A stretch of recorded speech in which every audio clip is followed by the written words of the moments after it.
सत्संग की आधी घड़ी और तप के वर्ष हजारे, तो भी बराबर है नहीं यूं कहे कबीर विचार। संत मिलन को चालियो तज माया अभिमानी, जो जो कदम आगे रखे है ओहे यज्ञ समान। कि संत समागम और हरि कथा तुलसी दुर्लभ दो। अपने आत्माओं, जैसे तुलसीदास जी ने अपनी अनुभव की वाणी बोली है, वो केवल श्री रामचंद्र जी तक सीमित थे। और श्री रामचंद्र जी विष्णु अवतार हैं, और विष्णु जी की क्या स्थिति है, ये सतगुण युक्त भगवान है। एक ब्रह्मांड के अंदर केवल एक विभाग के मिनिस्टर हैं, मंत्री हैं, साहब हैं, मालिक हैं।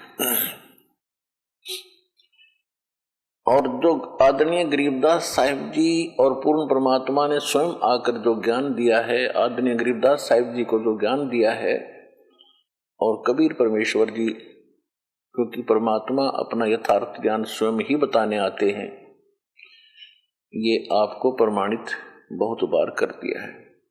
तो उस वाणी में और इस वाणी में बहुत अंतर है।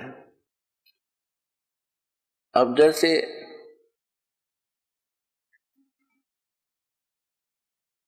तुलसीदास जी की जो दिव्य दृष्टि काम करती थी, वो केवल एक ब्रह्मांड का भी पूरा चित्रण नहीं कर पाए। और आदरणीय गरीबदास साहिब जी को परमात्मा मिले थे, पूर्ण ब्रह्म कबीर परमेश्वर जी, उन्होंने ज्ञान योग खोल दिया था, दिव्य दृष्टि खोल दी थी। तो उनकी जो वाणी है तुलसीदास जी की वाणी से बहुत सुपीरियर और बहुत आगे का अनुभव है। ये क्या होता है, दिव्य दृष्टि क्या होती है, जैसे दूरबीन होती है, दूरदर्शी होती है। एक दूरदर्शी की रेंज होती है ज्यादा से ज्यादा 1 किलोमीटर तक देख सकती है, और एक देख लेती है सितारों तक, लाखों किलोमीटर तक। तो इसी प्रकार इनकी दिव्य दृष्टि में अंतर था, और दिव्य दृष्टि के आधार से ही फिर इन्होंने वाणी बोली है। अब जहां तुलसीदास जी ने कहा कि सुत दारा और लक्ष्मी ये पप्पी घर भी हो, और संत समागम हरि कथा तुलसी दुर्लभ दो।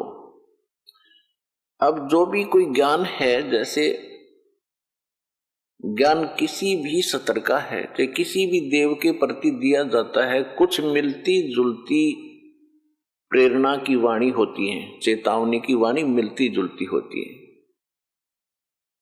कैसे होती है? जैसे परमात्मा ने अपनी अमृतवाणी में कहा है, मानुष जन्म पाए कर जो नहीं रटे हरि नाम, जैसे कुआ जल बिना फिर बनवाया किस काम। एक तो तुलसीदास जी कह रहे हैं कि संत समागम और हरि कथा तुलसी दुर्लभ दो। तुलसीदास जी का जो हरि था वो विष्णु जी थे, श्री रामचंद्र जी थे। और यहां परमात्मा ने जो वाणी बोली है कि मानुष जन्म पाए कर जो नहीं रटे हरि नाम, वो हरि, वो मालिक, वो स्वयं के लिए कह रहे थे, जो पूर्ण ब्रह्म परमात्मा असंग ब्रह्मांड के स्वामी, उसकी भक्ति करे बिना बात नहीं बने। तो पुण्यात्माओं, आप जी के ऊपर वो मेहर हुई है परमात्मा की कि आप जी को संत समागम, संत सोए जो सीधा चले। संत उसी को कहते हैं जो सब बुराइयों को त्याग कर भक्ति पर लगा हुआ है और किसी को दुख नहीं देता, परमात्मा से डरता है, उसको संत कहते हैं। संत मीन एक अच्छी आत्मा, सुलझा हुआ व्यक्ति। फिर सतगुरु संत, फिर सतगुरु अलग होते हैं, संत तो सभी होते हैं, भक्त साधु संत होते हैं जो सद गए वे साधु, बुराइयों से हट गए, परमात्मा की भक्ति में लग गए, वो संत है। तो आपका यहां आगमन ये संत समागम है। और फिर बताते हैं कि गुरु बिन काहू न पाया ज्ञाना, जो थो था बुस छिड़े मूड किसाना। गुरु बिन वेद पढ़े जो प्राणी, समझन सोर रहे अज्ञानी। तो संत बनाने के लिए सतगुरु की आवश्यकता पड़ती है। तो आपको सतगुरु भी मिले। संत सतगुरु संत भी होते हैं, लेकिन उनके अंदर क्वालिटी सतगुरु की भिन्न होती है।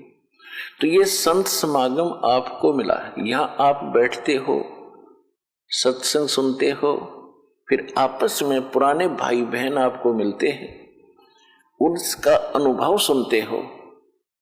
तो यहाँ सारा दिन आपका परमात्मा के ही विषय में चर्चा में आपका यो अनमोल जीवन, मनुष्य जीवन का ये समय व्यतीत होता है। इसके अतिरिक्त आप कहीं और बैठते हो, किसी रिश्तेदारी में जाते हो, कहीं भी किसी और संसार के व्यक्तियों के पास बैठते हो, तो ये बातें आपको वहां नहीं मिलेंगी,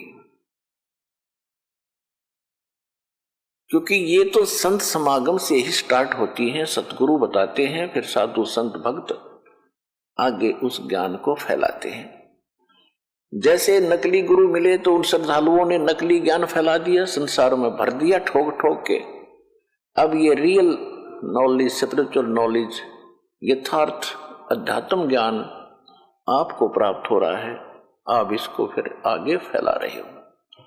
तो जैसे वो अज्ञान फैल गया, वो तो लाखों वर्षों से फैल गया, और इस सत्य ज्ञान में इतनी ताकत होती है, ये अब सब जगह थोड़े ही दिनों में फैल जाएगा।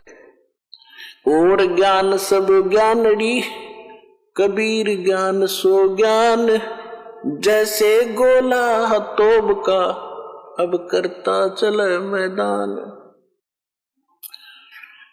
और जितने भी ज्ञान थे वो तो एक नकली थे, और अब ये ऐसा ज्ञान है परमात्मा का जो तत्व ज्ञान है, ये उस अज्ञान रूप अंधेरे के जितने किले बने हुए हैं, ये जितने भी संत परमात्मा के बच्चों को घेरे बैठे हैं, इस ज्ञान के आधार से इन सब के किलों को तोड़कर और एक बना देगा, परमात्मा का वचन है। परमात्मा को पहचानने के लिए, आध्यात्मिक ज्ञान को जानने के लिए, और हम भक्ति सही कर रहे हैं या गलत है का निर्णय होने के लिए, करने के लिए हमने कुछ आधार मानने पड़ते हैं, आधार बनाना पड़ता है। उसके लिए नंबर 1 तो हमारे सदग्रंथ हैं, क्योंकि श्रीमद् भगवत गीता अध्याय नंबर 16 के श्लोक नंबर 23 में कहा कि शास्त्र विधि को त्याग कर जो मनमाना आचरण करते हैं, मनमानी पूजाएं करते हैं, उनको न तो सुख होता है और न ही उनको कोई सिद्धि की प्राप्ति होती है, और न ही उनकी गति होती है, अर्थात व्यर्थ, यूजलेस। फिर तुरंत कहा है 24वें श्लोक में 16वें अध्याय में, इससे तेरे लिए अर्जुन कर्तव्य और अकर्तव्य की व्यवस्था में कौन सी धार्मिक साधनाएं करनी चाहिए और कौन सी ना करनी चाहिए, उसके लिए सदग्रंथ ही प्रमाण है। किसी की दंत कथा पर विश्वास मत करना। एक तो ये आधार है कि हमारे सदग्रंथ जो हैं ये परमात्मा का विधान है और सत्य ज्ञान है। तो अब सदग्रंथ कौन कौन से हैं?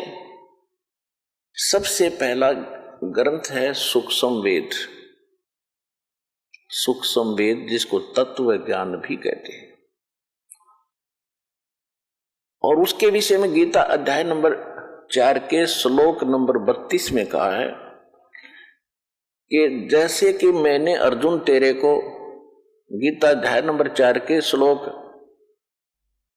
25 से लेकर और 31 तक जो ज्ञान दिया है, कोई ऐसी साधना करता है, कोई ऐसी साधना करता है, कोई देवताओं की पूजा करता है, कोई हठ योग करता है, कोई मुंह पर पट्टी बांधकर अहिंसावादी व्रत का पालन करके ये सोच बैठा है कि मैं जो साधना कर रहा हूं ये सही है, कोई स्वाध्याय करके ही, कोई योग अभ्यास करके। लेकिन चौथे अध्याय के 32वें श्लोक में कहा कि इन यज्ञों की जानकारी यानी धार्मिक अनुष्ठानों की विस्तार पूर्वक जानकारी परमात्मा स्वयं अपने मुख कमल से बोलते हैं। वो परम अक्षर ब्रह्म सच्चिदानंद घन ब्रह्म अपने मुख से जो वाणी बोलते हैं, उस सच्चिदानंद घन ब्रह्म की वाणी में, कबीर वाणी में विस्तार के साथ कहे गए हैं। उनको जानने के बाद फिर सभी कर्मों से मुक्त हो जाएगा। वो तत्व ज्ञान है। चौथे अध्याय के 34वें श्लोक में कहा है कि उस तत्व ज्ञान को तू तत्वदर्शी संतों के पास जाकर समझ, उनको दंडोत प्रणाम करने से, कपट छोड़कर और सरलता पूर्वक प्रसन्न करने से वो तत्वदर्शी संत तुझे उस तत्व ज्ञान का उपदेश करेंगे। 15वें अध्याय के प्रथम मंत्र में तत्वदर्शी संत की पहचान भी बता दी है कि उल्टे लटके हुए संसार रूपी वृक्ष के जो सभी विभाग बता देगा। सह वेदवित ऊर्ध्व मूलम अधः शाखम अष्टवम अश्वत्थम प्राहु अवम छंदासी यस्य प्रणानी ये तम वेद स वेदवित। ऊपर को जड़, नीचे को शाखा वाला ये एक मजबूत वृक्ष, संसार रूपी वृक्ष है। और छंदासी यस्य प्रणानी, इसके पत्ते और ये जो विभाग हैं, इसके पत्ते, मूल और टहनी आदि इसके विभाग हैं। जो छंदासी यस्य प्रणानी इसके विभाग हैं और इनको ये तम वेद, जो इन सब अज्ञान रूपी अंधकार में जो आज तक कोई नहीं जानता, इसके विषय में जो जानता है स वेदवित, वो वेद के तात्पर्य को जानने वाला है, अर्थात वो तत्वदर्शी संत है। तो सूक्ष्म वेद में परमात्मा ने 600 वर्ष पहले जो लीला करके गए थे, धारण जुलाहे, कबीर जुलाहे की, उस समय अपनी सच्चिदानंद घन ब्रह्म की वाणी में सूक्ष्म वेद में कहा था अक्षर पुरुष एक पेड़ है और सरपुरुष वाकी डार, जिसको निरंजन भी कहते हैं, ज्योति निरंजन भी कहते हैं। अक्षर पुरुष एक पेड़ है, सरपुरुष ज्योति निरंजन वाकी डार और तीनों देवा शाखा हैं ये पात रूप संसार। ये सूक्ष्म वेद है और सूक्ष्म वेद के तात्पर्य को समझता है तो वो तत्वदर्शी संत है। तो वो तत्वदर्शी संत ये रामपाल दास है इस विश्व में आज के दिन।